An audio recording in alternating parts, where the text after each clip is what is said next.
Welcome to Tip of the Month. Today we're going to talk about greenside bunkers. Are you a player that really struggles getting out of a greenside bunker? That absolutely gets extremely nervous when you're in a greenside bunker? Well, let's try to change that attitude. Let's turn it into more of an asset. I'm going to give you a tip today that will guarantee that you get the golf ball out in one stroke. Now, wouldn't that be a nice confidence to have, knowing that when I'm in a greenside bunker, I can get this golf ball out onto the green in one shot? I know that would help my confidence. So we're going to talk about the entry point because that is paramount, absolutely non-negotiable. If we get very consistent on where we enter the sand, we are guaranteed to get that golf ball out onto the green in one shot. All right. So what are you focusing on when you're in the bunker? Do you just fog out and hope for the best? Do you close your eyes and say a quick novena and hope that that ball gets onto the green? Or actually you focusing on something that you know, if I perform correctly, that golf ball will react the way that I'm picturing it to react? So I'm gonna give you a tip here. We're gonna draw a peace sign, 2 fingers. I'm gonna draw that in the sand, and those 2 lines are gonna be in the middle of my stance. And I don't even need a golf ball for this. I'm gonna get really good at trying to get my entry point more consistent. All right, so the reason why good players like being out of the bunker, because this is a fairly big room for error right here.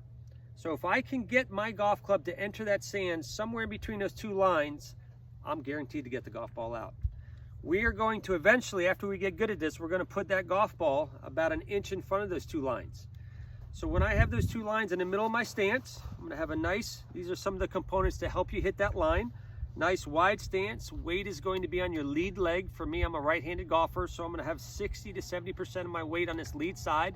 I am going to stay here.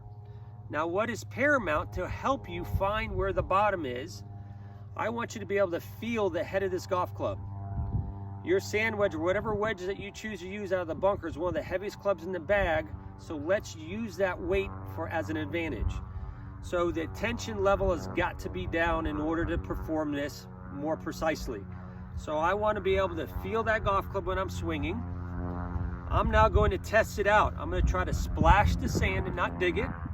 And I'm going to pay attention. Do I have a good feel? Can I use my hand-eye coordination to let that golf club drop somewhere in between those 2 lines? Now, as you can see, I'm making a fairly big golf swing here. This is not a chip shot. This is not a pitch shot. We need to have some energy in order to get the ball out if I'm hitting 2 inches behind it. I'm going to do that again. And those 2 swings there are in the realm of acceptance for me. So I know if I had a ball down, my ball would be on the green. So the next time you go to the range, the next time you go to the golf course to practice, try this. Use your peace sign. Draw 2 lines in the sand, have them be in the middle of your stance, and see how many times you can consistently get to that bottom, introduce a golf ball without paying attention to results. After you hit it, pay attention to where the bottom was, and I guarantee you, if you were in that realm, you would have seen a good golf shot. Hopefully this tip helps you guys.